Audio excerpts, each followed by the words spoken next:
నాలో పండగంటే ఏమిటంటే నిన్ను చూస్తూ ఉండడం, నాలో హాయి అంటే ఏమిటంటే నీతో నడవడం,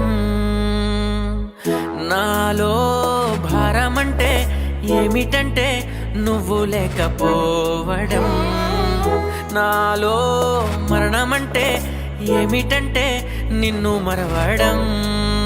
ఓ చందమామ చందమామ ఒక్కసారి రావా, నా జీవితాన మాయమైన వెన్నెలంతా తేవా, మనవి కాస్త ఆలకించి ముడిపడవా. నీ చూపులే అగ్గిరవ్వలై అగ్గిరవ్వలై బగ్గుమంటూ దూకుతున్నాయే నా మీదకి.